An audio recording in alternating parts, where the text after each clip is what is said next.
oui. Tu veux venir dans la vidéo? Non? Ouais? Tu dis bonjour? Alors, on va vous parler de PTSD.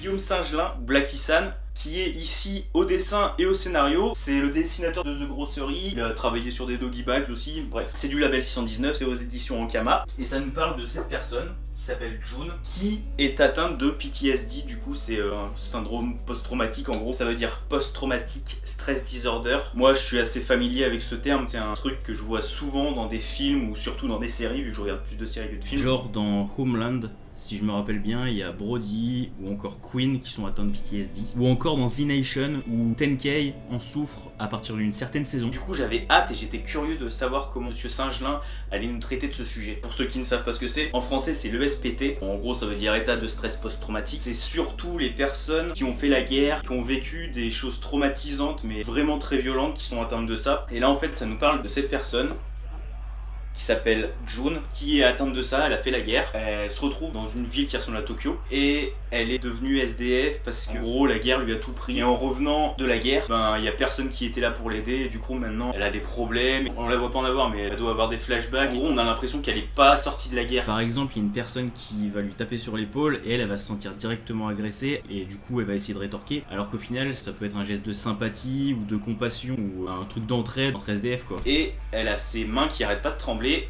Et à cause de ça, elle est plus ou moins accro aux antalgiques. Ceux qui ont joué à Max Payne doivent connaître les antalgiques, hein.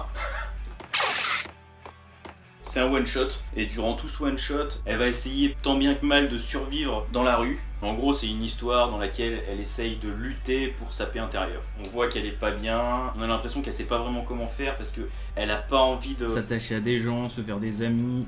On a l'impression qu'elle se complaît dans sa solitude, qu'elle veut tout garder pour elle et qu'elle veut combattre son mal par elle-même, sans aide quoi. Et du coup, cette June, elle va se faire des ennemis.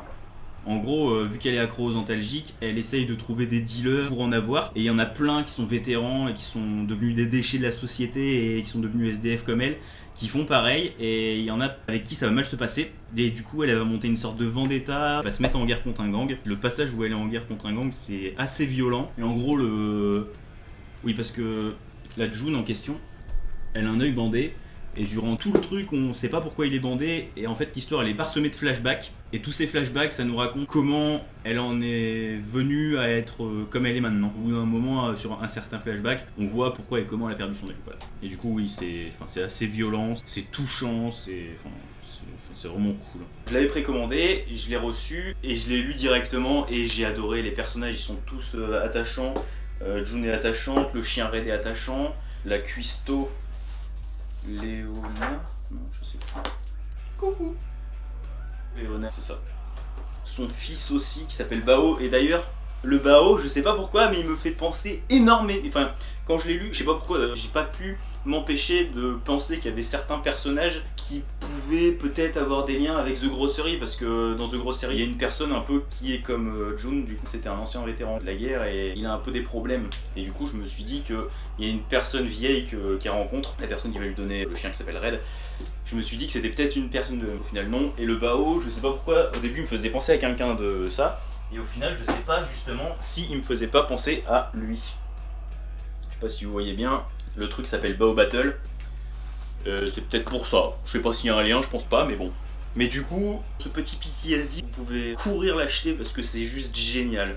Après les dessins, j'avoue qu'ils pourront peut-être freiner certains. Après l'univers du label 619, les dessins généralement du label 619 ils sont assez atypiques. Et ceux de Blacky San ne dérogent pas à cette règle. C'est ce qui m'avait plus ou moins freiné au début pour lire The Grossery. Au final on m'en a dit du bien, on m'a dit qu'il fallait que je le lise, je l'ai lu et j'ai adoré. Et du coup bah maintenant j'adore. Je sais pas, c'est bizarre de passer d'un truc que t'aimes pas vraiment au final t'adores.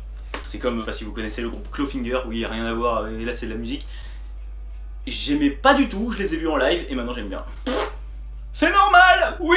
Et dans l'histoire, en fait souvent quand je lis des histoires, j'essaye de me projeter plus loin en me disant alors ça, là je suis sûr qu'il va se passer ça, qu'il va se passer ça.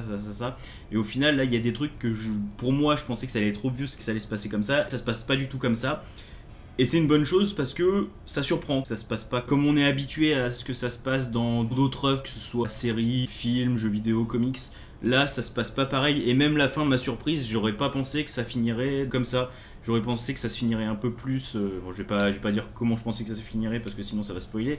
Mais j'aurais vraiment pas pensé que ça se serait fini de cette manière. Et ça m'a surpris et dans le bon sens parce que souvent les fins, je suis déçu des fins de comics. Et là, j'ai adoré du début à la fin. Voilà, c'est dit. Ça, c'est la version normale. Il y a une version avec une variante cover. Je crois que c'est pour Canal BD, mais je suis pas sûr de moi. Elle est limitée à 100 exemplaires si je me rappelle bien. Et j'ai vu la version anglaise, en gros la version américaine anglaise. Et la version américaine, elle est beaucoup plus petite, genre elle doit se couper là. Mais elle est bien cool aussi, je trouve, parce que en gros PTSD c'est écrit comme ça. Sauf que là c'est PTSD. Et les lettres elles sont comme ça. Et à l'intérieur c'est découpé. Du coup, je sais pas si vous voyez ce que je veux dire, mais ça faisait super classe. Après, je sais pas si ça a changé depuis que je l'ai vu. Comme Ron m'avait dit, c'est vrai que par rapport à notre version à nous, la version française, je pense que c'est du fait que ce soit rétréci, quoi. Mais les dessins paraissaient plus sombres. Du coup, voilà. Je sais pas pourquoi j'ai envie de parler de ça. Je laisse la parole à Monsieur Darkham, qui a envie de vous en parler lui aussi. Coucou Malandria. Moi aussi je l'ai. Franchement, c'est mon bébé. C'est comme toi, ton corps je partage pas, bah mon PTSD je partage pas. Non, franchement, c'est vraiment une tuerie en tout point. Aussi bien scénaristiquement parlant que graphiquement parlant. Guillaume Saint-Gelin, on a foutu plein la gueule, dans tous les sens du terme, et j'ai kiffé. J'ai adoré. Je proclame, Saint-Gelin m'en a mis plein la gueule, et j'ai adoré. Merci Saint-Gelin. Guillaume Saint-Gelin, je sais pas comment tu peux faire qu'on t'appelle. C'est vrai qu'à chaque fois on voit Saint-Gelin marqué. Donc pour moi tu resteras Saint-Gelin. Mais bon, ouais. Je m'éparpille. Cette histoire franchement en haut trip. C'est un truc on n'en entend pas assez parler. L'état de stress post-traumatique en français, hein.